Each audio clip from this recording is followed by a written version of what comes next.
Welcome to Magnificent Living Today. Are you living a life of optimal health? Do you want to make changes in your life? Do you need help setting and achieving goals? Are you ready to reform and reshape your mind, body, and spirit? Are you looking for more balance in your life? Many of us are thinking about starting a better lifestyle program, both for ourselves and or our family. We all know how difficult it can be to motivate others when we ourselves are not motivated. Sometimes we all need a little help reaching our goals, and that's why Magnificent Living Today is here for you.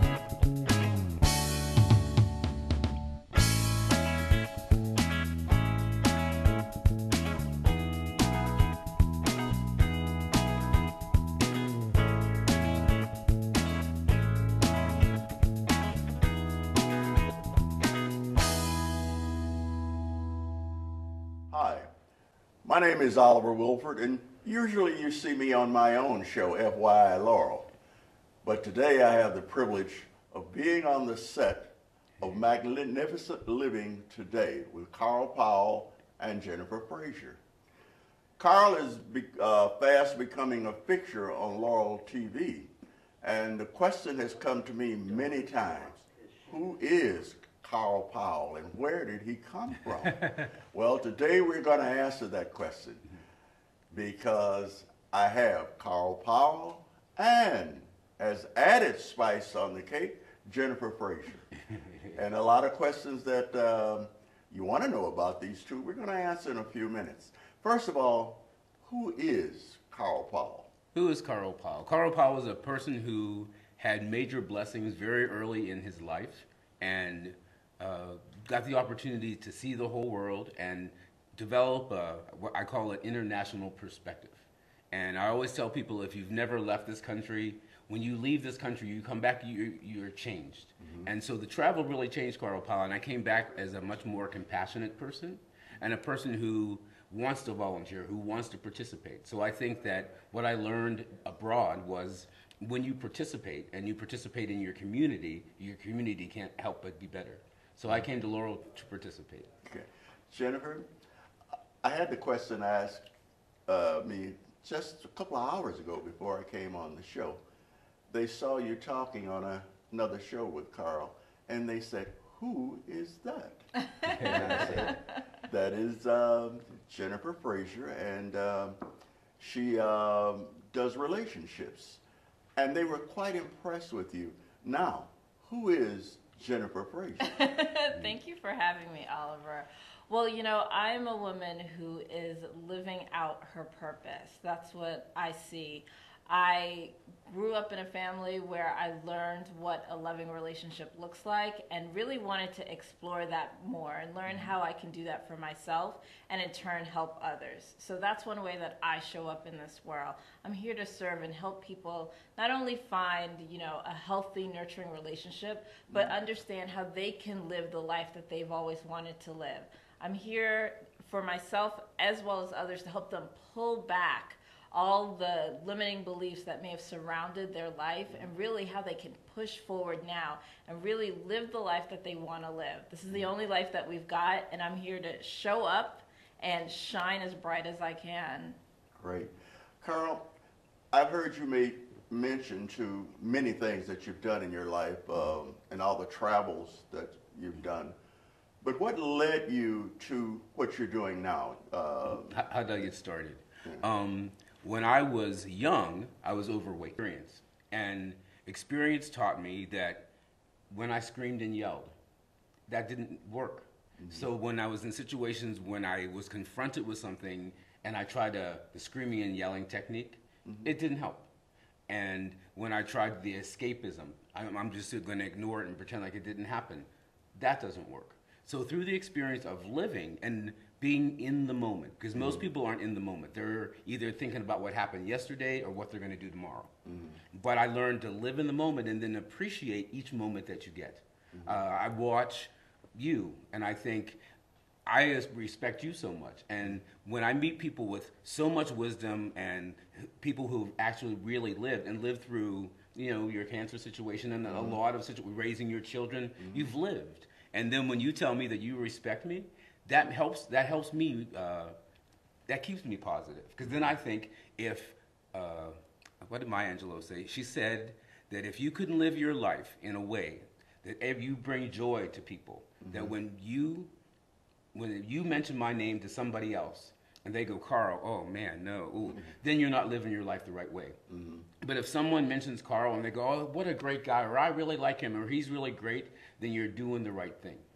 And I always want people to say, when they say, do you know Carl, to say, what a great guy. And a great example, Maggie Linton, she is the station manager for the book channel on XM Sirius. She went to a function in New York City, and she ran into Star Jones. And Star is a friend of mine, not like we call each other up and we talk all the time, but she's, we've worked out together, we hung out together, we've had dinner together in groups with people. And she walked up to Star Jones and she said, we have a mutual friend. And she said my name to Star, and Star said, oh, Carl, what a great guy. And Maggie said the same thing, and she came back and she told me that, and I thought, I wouldn't even have expected her to know me by name. Maybe if she would have said the Pilates instructor, Carl Powell. Right. But she said, I just mentioned your name, and her face lit up. And that's how you know you're living right. And that's what keeps me positive.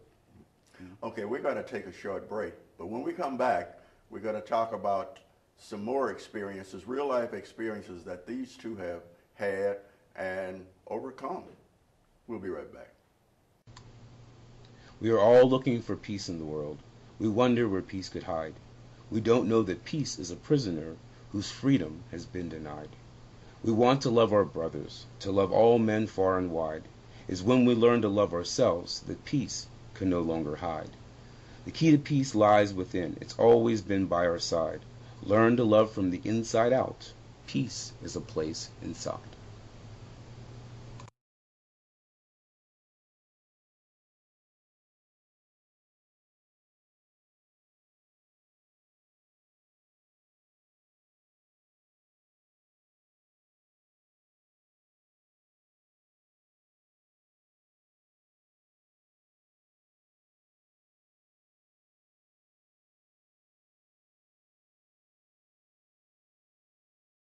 All right, we're back, and I'm talking to my guest, Carl Powell and Jennifer Frazier. When we left, we had talked about some of the things that are happening in our generation. But, Carl, you're a fitness expert. You were not always a fitness expert because you said you were the little fat boy. Exactly, right. How did you get into this field of fitness? It's interesting because I never really planned to be a fitness instructor. I went to the aerobics class every day, and one day the teacher didn't show up. And all the women said, well, you know the routine, why don't you teach it to us? So I taught the routine. And I finished the class, and all the ladies went out to the front desk and they said, we want Carl to teach this class.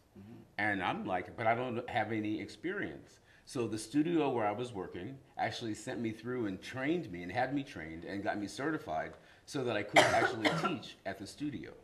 And I never ever imagined that that's what I would do as my living for the rest of my life. I thought that was something I would do after work on the side.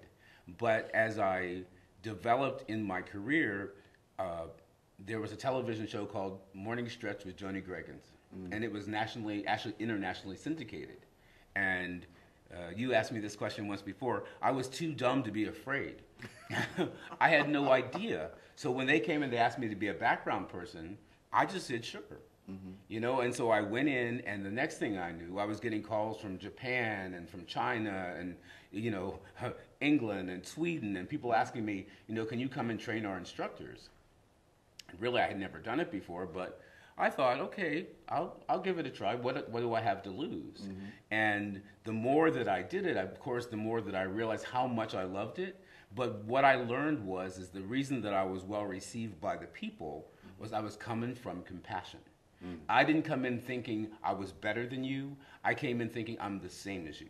And I think a lot of teachers in general come in often with the attitude, I know it all and you don't know anything, so you just sit back and you listen to me. So actually I learned on my feet. like I've done like on television, like I've done managing my studio. Everything that I've done in life, I've learned to do on my feet, and I just have to tell people, fear not, because the only thing to be afraid of is doing nothing at all. You know, because you can fail 100 times, but you can never fail or win if you never move, if you never do anything at all. Jennifer, what led you into relationship training? Sure. Well, having the background of being in a home where my parents have been married for over 35 years, I really got to see what a loving, healthy relationship looked like. And then even as I grew up being around my friends, I seemed to be the go-to person. Whenever people had questions about their relationships, they came to me, they asked me questions. And I was going through my own relationships on my own. But I found that I got to a point where the relationships that I were in, it wasn't very satisfying. I realized that I didn't really know myself. Like I said, I went from relationship to relationship, and I, felt that I wasn't enough. I wasn't skinny enough. I wasn't smart enough. I wasn't this enough. I wasn't that enough. And so I really had to look within myself and really figure out, gosh, there's got to be a better way to date, because, I'm really looking for a life partner. And with all the relationships that I've been in, yes, I've learned a lot about myself, but it took me a long time to figure out that this wasn't the right relationship for me. And so I just began researching and looking to see, reading books on relationships, everything I could get my hands on. At the same time as that was going on, I was in a job where I wasn't happy. And I realized every day that I went to work, I was just miserable. I couldn't wait to leave. I worked the long hours and just didn't feel any joy and satisfaction. And it got to a point where it felt like my life was just going nowhere. I mean, I was just miserable all the time. And so again, I had to look inside myself and figure out, well, what would I love to do? What is something that I enjoy? What would I do for free? Even if I never got paid for it, what is it that I enjoyed? And so I realized that I really loved looking at relationships, talking to people about relationships. I spent all the time talking with my friends about relationships. There's got to be something more to this. And I got an opportunity to go to a workshop, to go to a love workshop on how to attract your soulmate and really learn how to be confident within myself.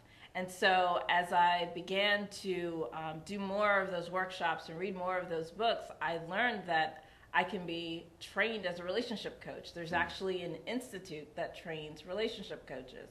So that's what I did, Oliver. I became certified through an institute, which is the first largest international training institute for relationship coaches. And I got my training. So the things that I speak about, it isn't just from the experience that I have. Like, I have practical information that I use. And so now my life has done a complete 180. I'm now doing what I love each and every day. I wake up with a smile on my face. I'm happy to work with my clients. I enjoy working with them. And I'm also a stronger, confident person. Now when I'm dating, now when I'm in relationships, I actually show up. I voice who I am. I know so much more about myself that I'm not willing to settle anymore. Because I am in the process of attracting that right love, that right partner. And I know that I have all the tools and I have the steps to do that. Now, we're different people, different genders, different backgrounds, and we have different needs for a relationship. But there are basics in a relationship. So this can come from either one of you. What are the basics that you would look for in a thriving, loving, moving forward kind of relationship? One important component of a healthy relationship is having a shared vision.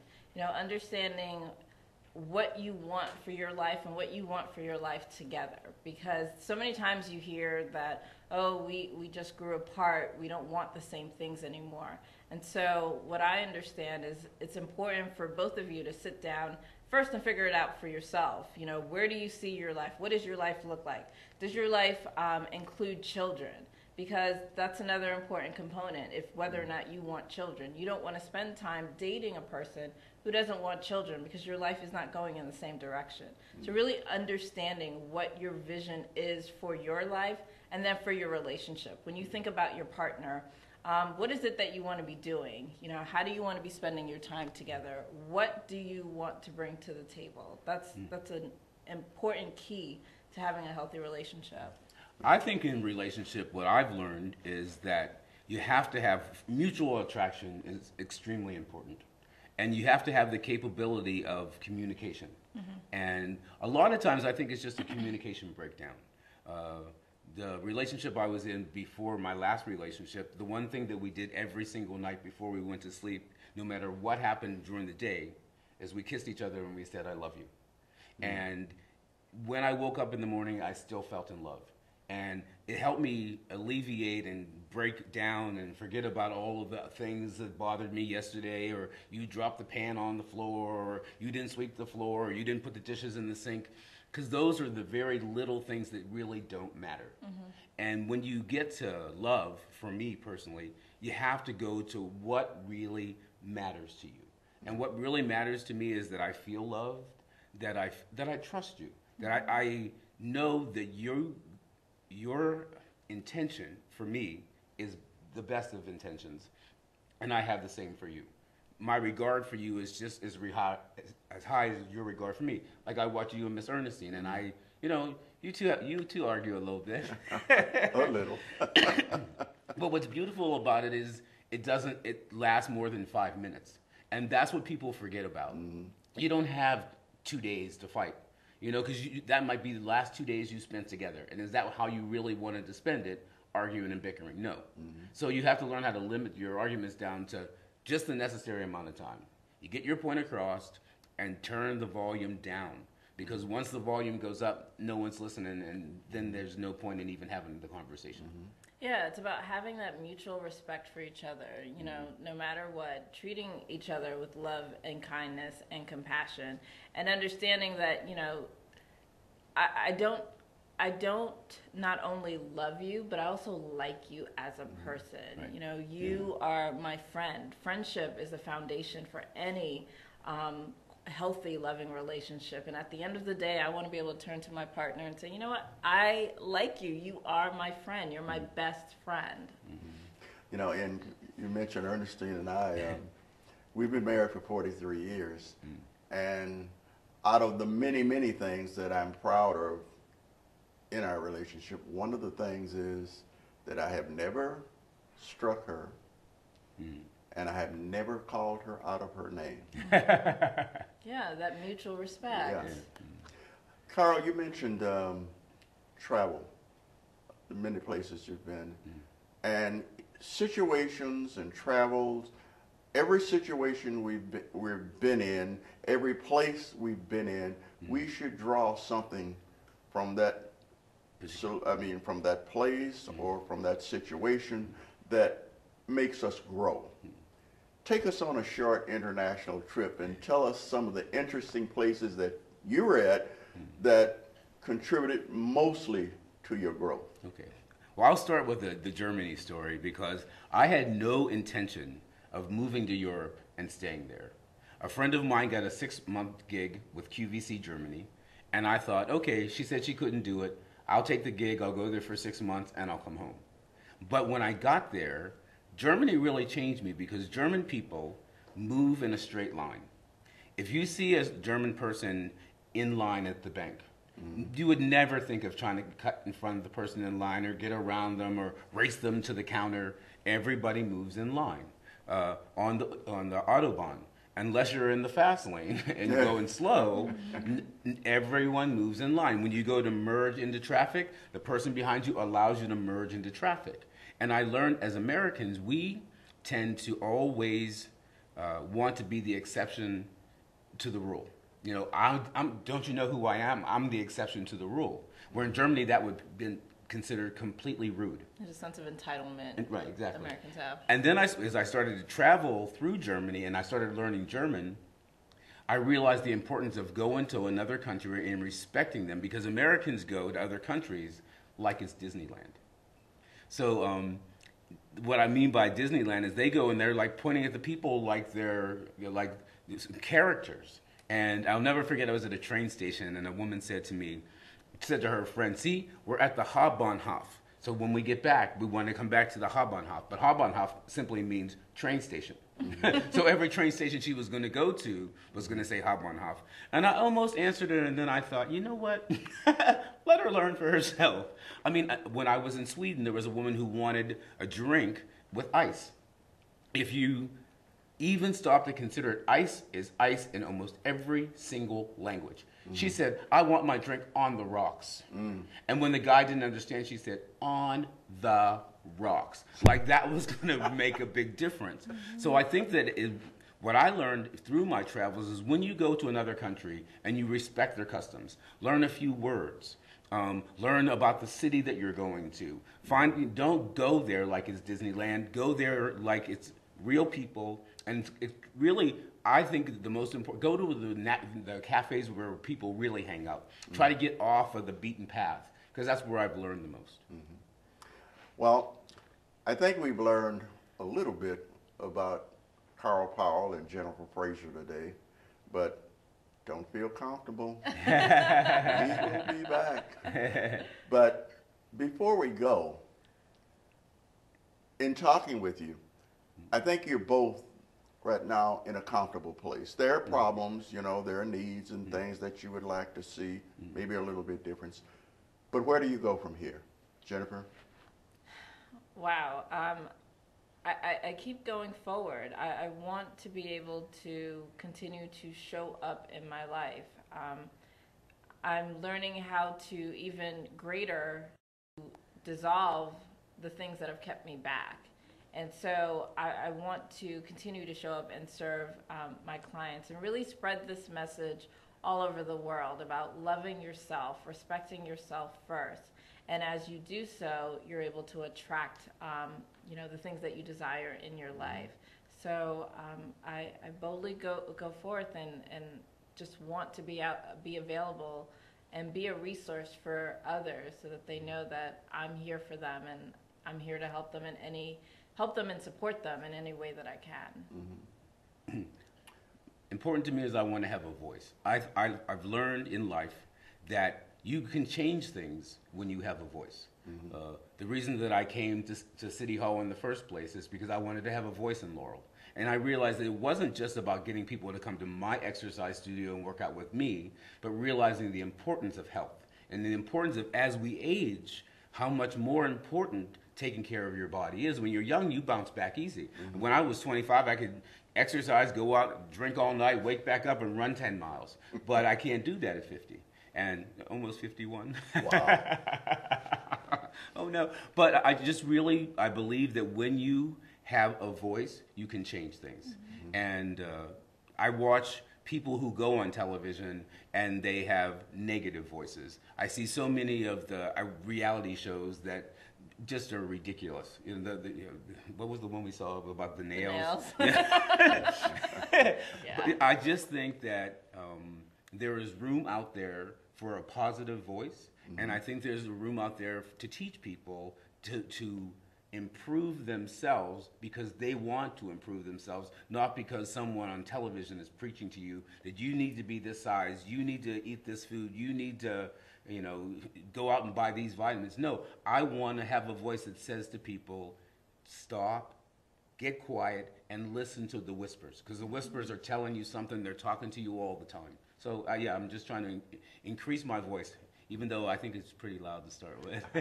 Okay. Speaking of a positive voice, let's close this show with the Magnificent Living Today's motto. What is that motto? It's either I am magnificent, I am powerful, and then we want to empower each other. So you say, you are magnificent, you are powerful. Okay. So can we say it to them? To them. Yeah. So we'll tell them, you are magnificent. You are powerful. You are magnificent. You are powerful. And so are both of you. Thanks so much for having us, Oliver. I really appreciate that. Thank you This is for being here. wonderful. That's our show for today, but I'll be back. And I'll be I back. hope you will too. What lies behind us and what lies ahead of us pales when compared to what lies inside of us. Ralph Waldo Emerson.